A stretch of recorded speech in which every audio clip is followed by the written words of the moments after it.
Hello everyone, this is Durjoy and I welcoming everyone on Cricket with Sami's page. And we have a very special guest today, none other than the Brad Hogg, former legendary leg spinner of Australia who won World Cup for the Aussies. Hello Hogg, welcome to the show. How's life, mate? Very good, Durjoy. Very good. Loving it. And it's great to be part of your show and good to say hello to everyone in Bangladesh. Our pleasure. Yeah. No, Yeah, I'm loving yes, it. our pleasure. Yeah. So I want to start with a question for you. How do you rate Bangladesh's performance in this World Cup? I was pretty disappointed. I think they could be doing a lot better. They do have a good lineup. They've got some good fast bowlers. They've got some good top order batsmen that are around the 29 mark and under. So there's a lot of depth there in youth. They can create a good culture over the next 10 years. I think they've got to get rid of Shakib Al Hassan as well as Mamadullah and just go with youth now, build a culture and try and set up a target where they do get in a semi-final in a World Cup fixture in 4 years' time. Because I think they've got the ability. There is no doubt about that. I've been over there, watched the T20 League in Bangladesh. There's a lot of talent there, a lot of talent. It's just a matter of getting more exposure. And I think, it's disappointing that they haven't come to Australia over the years. They could play more in England as well as South Africa, get more exposure, and that will improve the players. So there's a lot of upside, but getting beaten by Afghanistan was probably the biggest disappointment for Bangladesh in the T20 World Cup. Yes. So I want to know another interesting fact from you. So back in 2007, what happened when you got Tendulkar's wicket? Now, how did you dismiss him, and what was his reaction after that? Well, basically, I sort of was just trying to think, right, he's going to cut me here. I had a little bit of a gap between backward point and 45, and it was pretty hard to drive down the ground. So I went for the back spinner, and he went for the cut shot. It skidded and turned, hit his off stump, and my celebration was stopped by Adam Gilchrist because basically he was batting out the end where he just had to turn and walk back to the change rooms. I'm trying to run past my keeper and just go up to Sachin Tendulkar and just bring my pocket out because basically in Australia we have our pant pocket. And as a bowler, you just look down there and all the names of the wickets are in your pocket type scenario. So I was just going to run up to Sachin Tendulkar, look in the pocket, and I'm just going to go, "You're with the great Brian Lara now. Finally got your Sach." It wasn't going to be anything untoward or anything. It was just more of a bit of fun. But I did get a picture of the act afterwards. There was a picture of it in the paper of myself celebrating, the off stump gone, and I got a copy of it. And on a flight back to Mumbai, I was up the back of the plane. Sachin was out the front of the plane. I walked up to him halfway through the flight with this picture, and I said, "Sachin, can you please sign this?" He looked up at me, smiled, and he said, "Well bowled, Hoggy." This is what he wrote. "Well bowled, Hoggy. This will never happen again. Sachin Tendulkar." And it never happened again. Yeah, that is Sachin Tendulkar. So we have another guest. Now let me introduce him. Now we welcome our another guest, Hiron Miah, who is the chair of the board of BAP Community Party Partnership. He is currently working closely with the Yorkshire Cricket Board under the ECB. Pleasure to him with us. Welcome, Hiron. Welcome to our show. Thank you, Durjoy. How are you? How are you, Brad? I'm fine. Hello, Hiron. So you're out Yorkshire, are you, Hiron? I am, yeah. So I'm born and bred in Yorkshire, so you can call me a tyke, as we say in Yorkshire. So yeah. Oh, that's good. Okay. I'll let Durjoy ask the next question. Yeah. So I have another question. How do you rate Rishad's bowling performance in this World Cup? He is the only leg spinner from Bangladesh who represented Bangladesh in this World Cup. For me, sorry, is it to Brad or is it to me? No, to you, Hiron. Yeah. It's for So, Brad Hogg. Yeah. I thought he's been, there's been a dearth of particularly leg spin bowling in Bangladeshi cricket, as you know, Brad. And it's like a missing piece of the jigsaw in terms of Bangladeshi cricket. And he's added some like an additional dimension to the team, and particularly I think his height has been useful because we Bangladeshis tend to be quite small, so having somebody who's 6'3" with that extra bounce, I think it's just been really helpful for us, and he's been exceptional as Rishad for us in that particular tournament. Yeah, I think he's got so much talent, and he's going to be there in the long haul. He's not even 22 years of age, and if you look at the Bangladesh bowling attack, there's a lot of youth in that bowling attack. There's not one bowler there that's over 30. So Rishad working with that pace attack moving forward in all formats of the game, I think they can really start to develop a quality bowling attack where it's well-rounded, because there's a number of young all-rounders that can bowl some off-spin as well. So there's enough variety there, and there's enough depth in the batting as well. So for me, Rishad's going to be very important for the balance of Bangladesh over the next 4 years. And with this youth, I think that they've got the potential to get in a semi-finals place in the next 4 or 5 years in a World Cup, if they really create a good culture. Thank you, mate. So, Hoggy, I have another interesting question for you. Are you interested in cricket coaching? If Bangladesh Cricket Board BCB offers you to become a coach of Bangladesh, will you agree or not? I'd really look at it now. If you asked me 2 years ago, probably not. But I've been doing, or I'm in the middle of a course, mindset coaching at the moment. So I've got my level 3 in cricket coaching, but I think most of the work that you need to do is between the ears, because a lot of players have got the talent. It's all about that mindset. So I'm ready to take on a major coaching role now. I'd love to be an assistant coach and work with players. I think, looking at some of the best coaches around, John Buchanan, for example, with Australia, it wasn't so much the technical stuff. It was just little questions that he would ask to challenge the players. And he'd be a great man manager, where he would ask the right questions to get them to be motivated to improve their game. He was always challenging in that regard.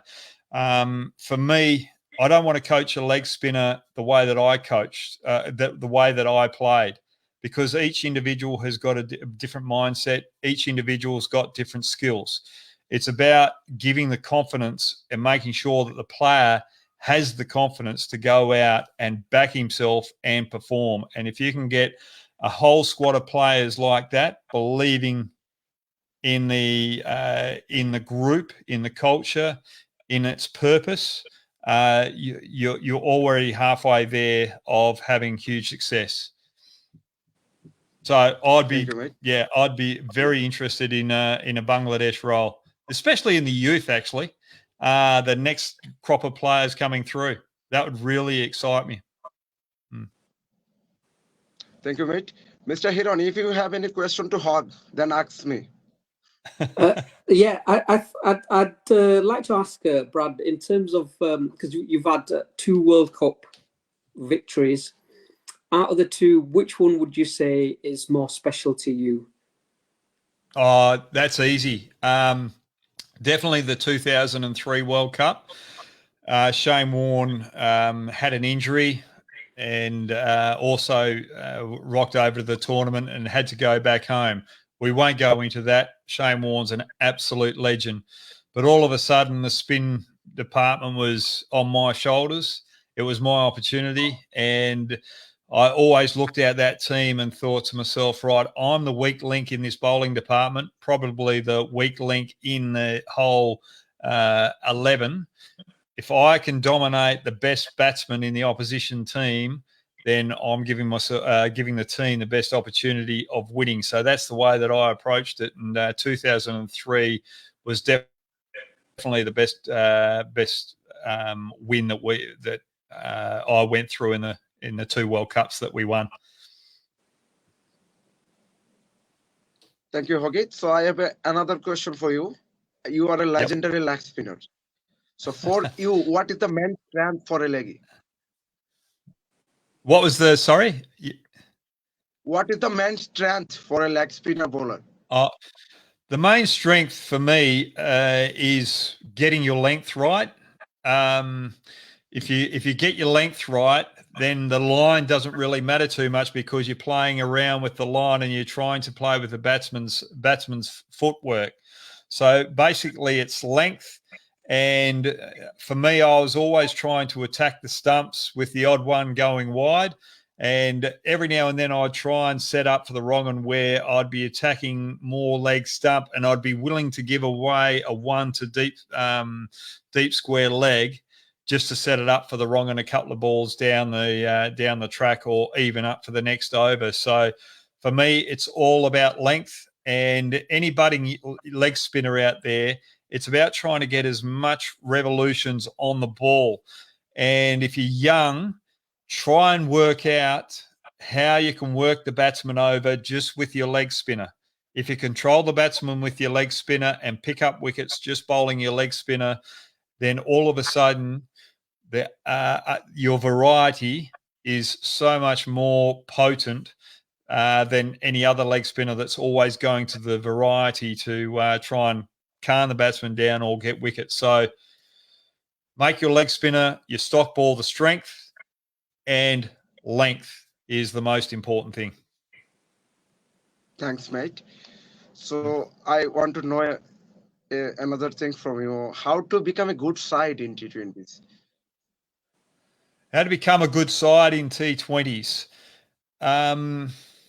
Really, it's just about backing yourself, but also going back to that mindset scenario is making sure that each player is confident with their skills, confident going out in the middle, but also the whole team understanding that players are going out there to play a certain role. There is going to be certain scenarios where players sacrifice their game for the betterment of the team as well. So it's about playing your role, but also being adaptable as well. So for me, being a leg spinner or a spinner over there in the West Indies, I'll know that during those middle overs, I've got to keep it tight, but I've got to keep picking up wickets as well. But I can't be greedy going after the wickets, because if I'm greedy going after the wickets and I start to leak boundaries, I take the pressure off, because that's where you're going to win the contest. That's in the West Indies. But if I'm on a flatter wicket here in Australia, or I was in a flatter wicket in the IPL this year where there were plenty of runs scored, my role would be trying to keep it as tight as possible. So I'd be I'd be bowling my variations on a good length, but certain batsmen I'd be going for Yorkers. Other batsmen I might be just bowling a little bit shorter on those flatter wickets as well. So I'd be trying to mix it up, but trying to go for I'd look at my run rate rather than the wickets column. So that's how a T20 team sets it up, by each individual adjusting to conditions and doing what the team needs right there and then. Very good explanation. Thank you so much, Hoggy. Hiron bhai, do you have any question? Yes. So, Brad, I know you played for Select Strikers in the first, is it the inaugural BPL? Yep. How was that experience, and what did you make of the culture, the people in Bangladesh? Well, I'll go back to the start of that. Stuart Law was the coach of Select Royals. The owner was in there at the auction, and Brad Hogg came up, and the owners put the paddle up straight away. And Stuart Law's gone to him, "What are you doing? That's the bowler, not the batter." So Brad Hodge and Brad Hogg getting mixed up.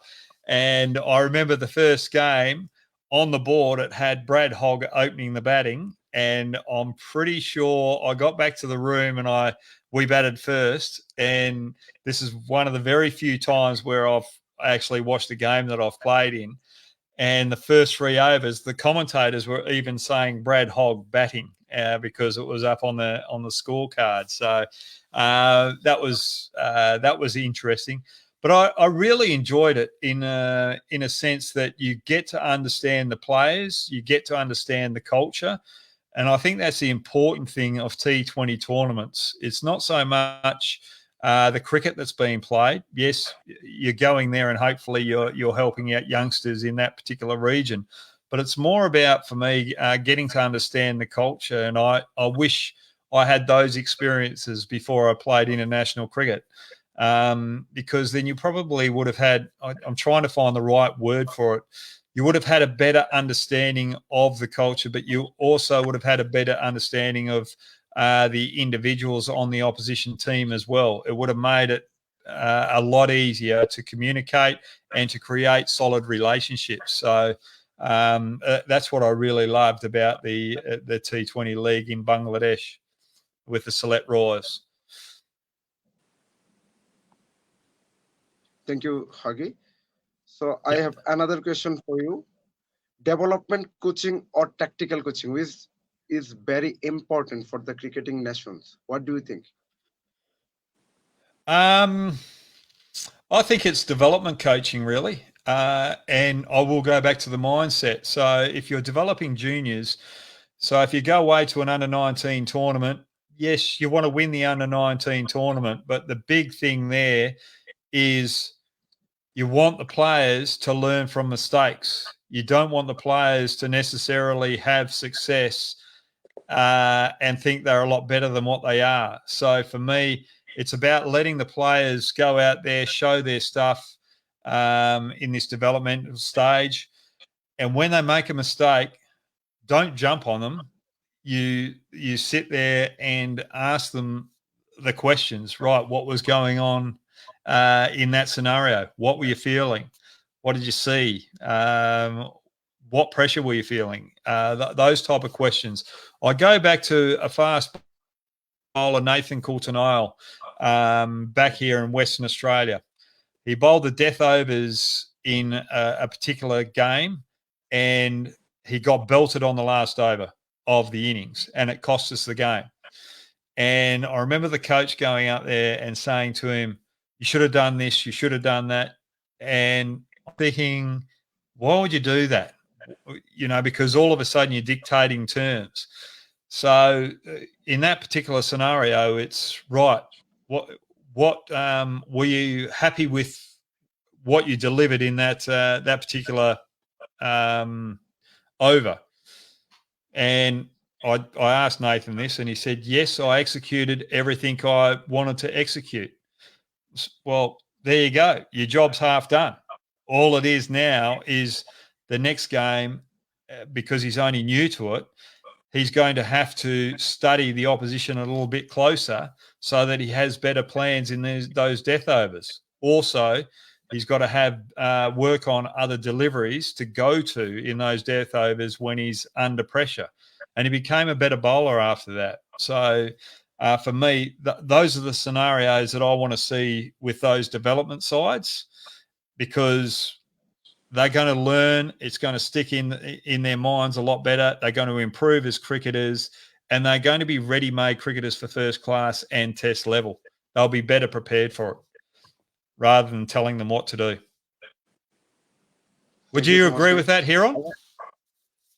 Yes, absolutely. I think so. I think that it's really important to start them young and develop all these different facets of the game. And as you're saying, it's important that they get to a lot of the times what we find is in terms of it's the temperament that's always seems to be lacking in certain situations, and knowing how to get over that line, and that comes from being under pressure, and also having that mental strength to get over the line. And I think that's where people like yourself, Brad, and a lot of the Australian cricket players, they're battled hardened in those sort of conditions where they can get over that line, as you said. But it's building that profile of the player up so they can tackle any sort of situation that is thrown at them. I think there's a good equation with it. Performance equals potential. Take away the insecurities. So you're looking at potential.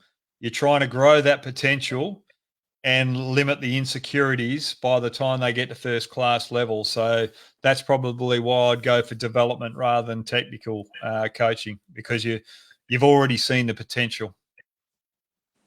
That's a good question, actually. That's one of the best questions I've been asked for a long time. Yes. Thank you so much, mate. So I want to know another thing for you. We talk about practicing drills for a leg spinner. How long a leg spinner should practice drills? What do you think? It's different for each individual. For me, I just kept on bowling. Every spare minute I had, I went down to the nets and bowled. But you've got to remember, I didn't start bowling leg spin till I was 20 or a week before my 23rd birthday.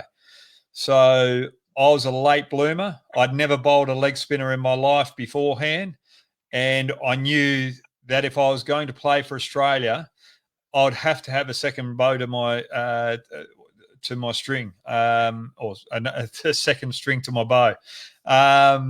So I was all right with the bat, but I wasn't good enough to play frontline as a frontline batter for Australia. So I really needed to work on my leg spin bowling.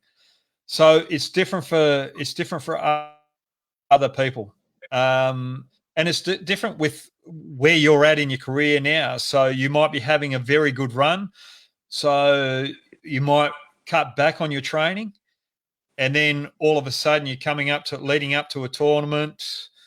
Things aren't quite right, so you might bowl for another couple of hours to get it right. So it depends on the situation as well.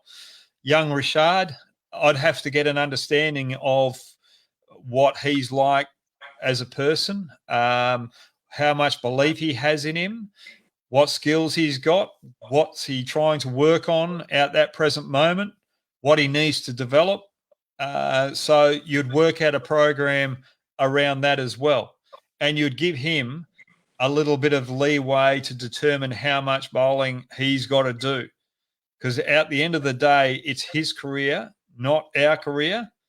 And it's for him to work out what he needs to do to improve.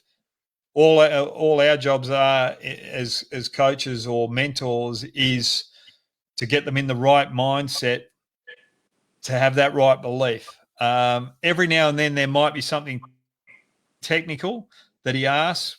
Yep, do that. But at the end of the day, it's different for each individual. But I'd prefer to bowl a little more than a little less. I'd rather overtrain than undertrain as a leg spinner. Thank you, mate. So, Mr. Hogg, another question for you, for fastest cricketer of Bangladesh, Rahatul Ferdows Javed, asking you, do you think international cricket getting tougher day by day for the bowlers? And how can a bowler prepare himself to tackle the pressure, especially in T20? Just simply put himself under pressure or herself under pressure in training situations.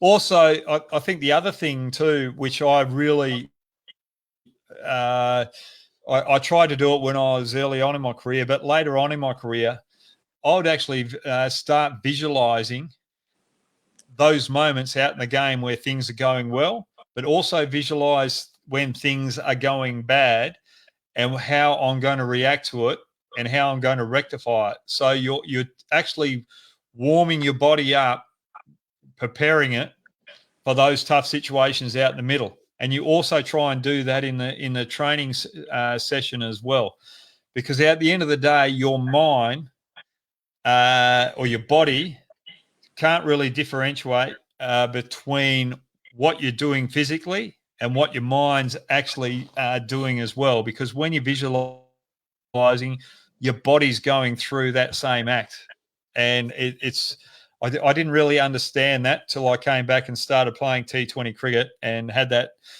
period from 2011 to whenever I stopped getting a phone call. I didn't realise how important that mental approach was, that visualisation. And going back to that question of training, how much training you should do, if you're doing the right visualizations and preparing that way, you don't have to do as much bowling out in the middle physically as well. So you can really calm yourself down or not wear yourself out as physically by over bowling if you're doing that that mental approach vigorously. So yeah, good question, that. Thank you so much. Hiron bhai, are you agree with him? Yeah, I do agree. I think the other question that I'd like to ask Brad, and I think this is inevitable. It's all cricketers tend to go through this. There's a phase within their career where they really struggle, either whether it's batting or bowling, and they're not getting enough wickets. So how do they, or how did you overcome that phase where you were struggling in a certain period of your career? And yeah, that's a good question. There were a couple of times when you could tell when I was struggling, when it came up to contract time with Cricket Australia, about a month out before contract time, for some reason it was in the back of my mind, and I don't know why, but it was always that thought, oh, do they believe in me? It was the insecurity of, are they going to have me for the next year? Wasn't anything about the money. It was more about, am I still in the system? So that affected me. And there was the 2007 World Cup, the lead up to the 2007 World Cup. Back here, we were playing England, and I can't remember the third team that we were playing, and then we're going to New Zealand. But I wasn't playing this tri-series or the games because they wanted to hide me away from the opposition so that they couldn't get used to me for the 2007 World Cup, because I think I was the only left-armed leg spinner out at the time.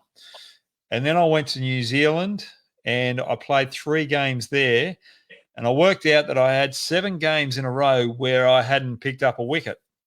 So we're over in the World Cup. We're preparing for the we're training before the start of the World Cup. We've got a warm-up fixture against England, and we've gone in 2 separate groups to training. I'm in the first group, and the first group's finished. I'm still bowling. The rest of my teammates in that first group are in the bus wanting to go back to the hotel. John Buchanan had to pull me aside and said, Hoggy, you're bowling well.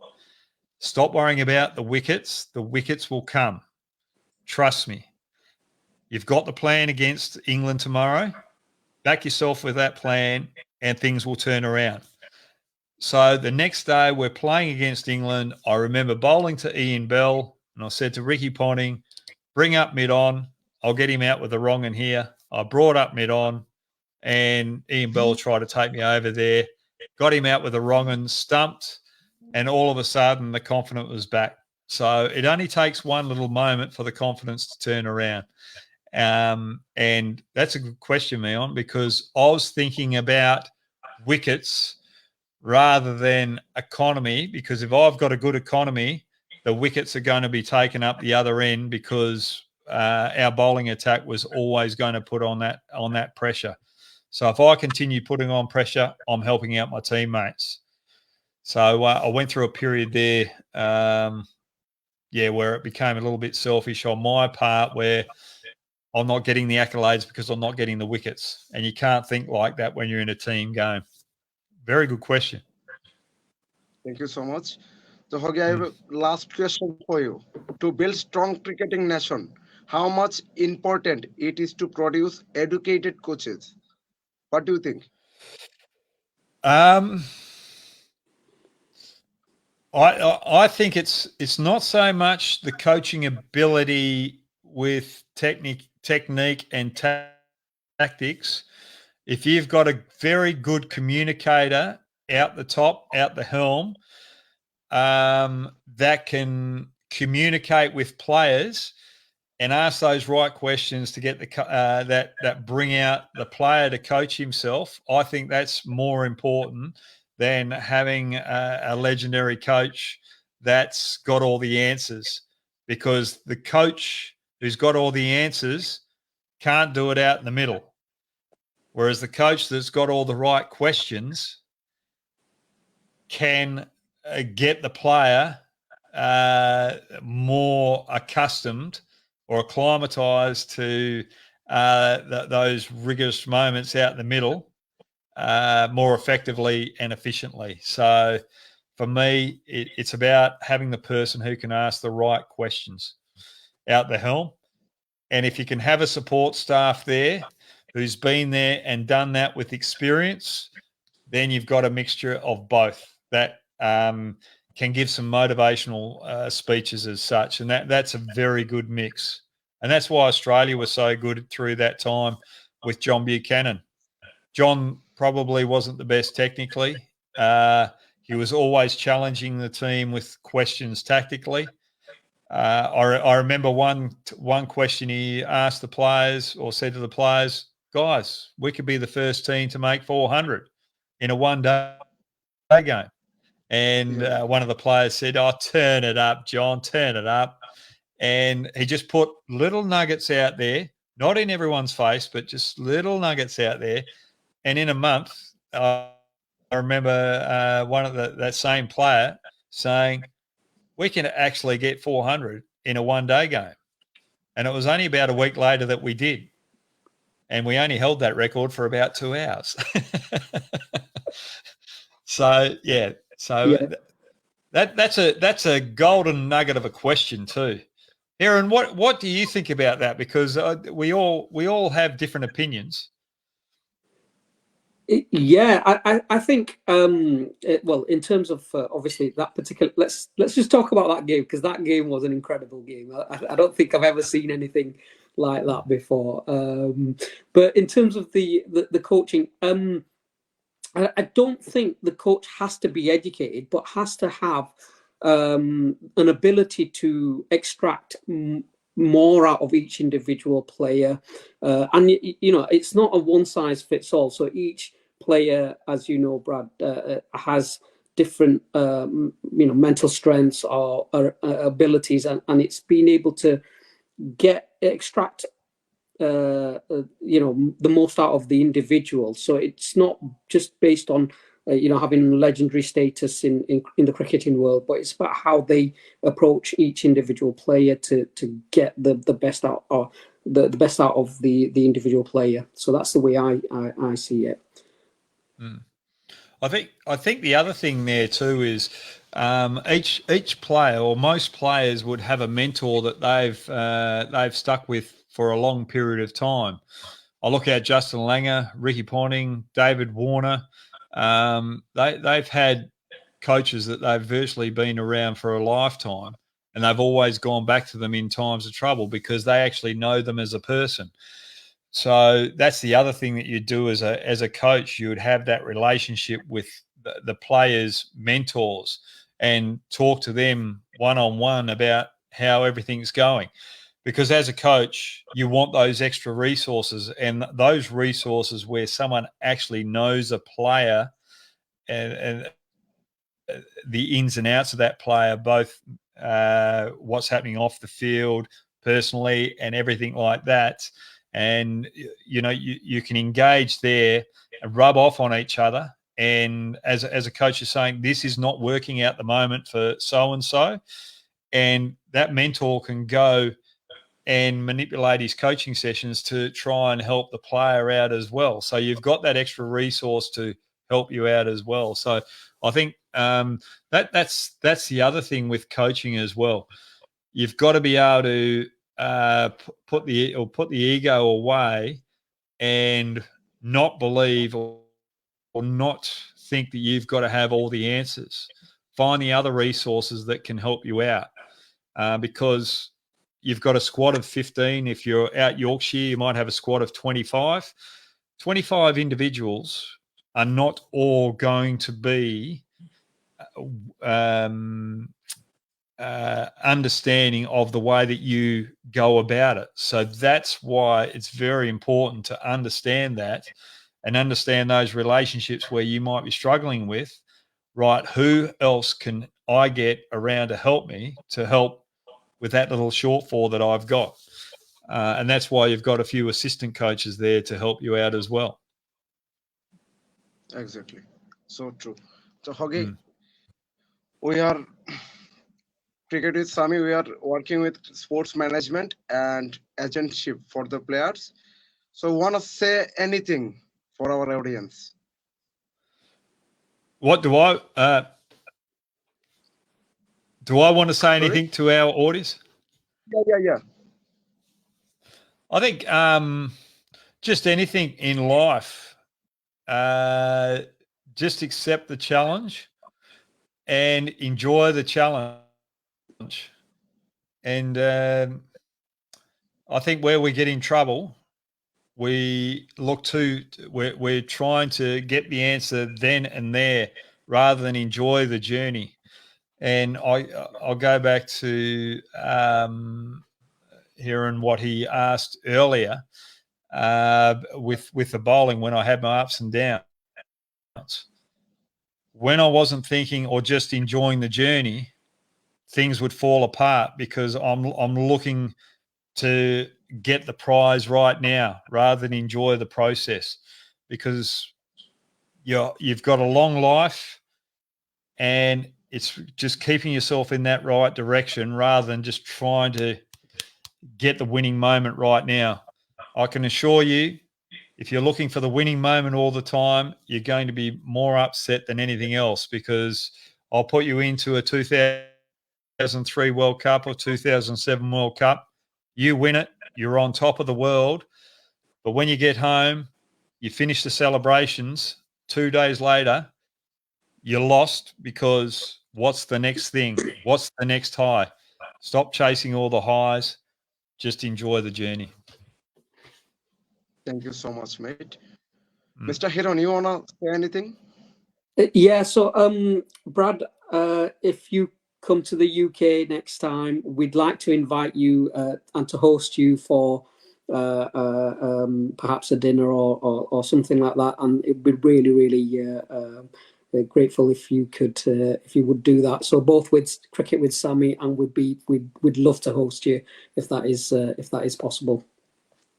That would be absolutely great, as long as I could go to a training session with your juniors. Absolutely. I think they would benefit so much from seeing you, and having a 2-time World Cup winner in the midst. I think just having your presence there would also be fantastic. Yeah, so we'd love to host you if that is possible, Brad. Thank you very much, Hiron. That would be absolutely delightful. I will take up that option when I'm over in the UK next. That would be fantastic. Thank you so much, Mr. Brad Brilliant. Hogg and Mr. Hiron, for being with us. Thank you so much. Hopefully, we'll work together in future again. Thanks for being with us. Thanks very much, Durjoy. And thanks, Hiron. Yeah. Thank you, Brad. Thank you. Right. Thank you. See you soon.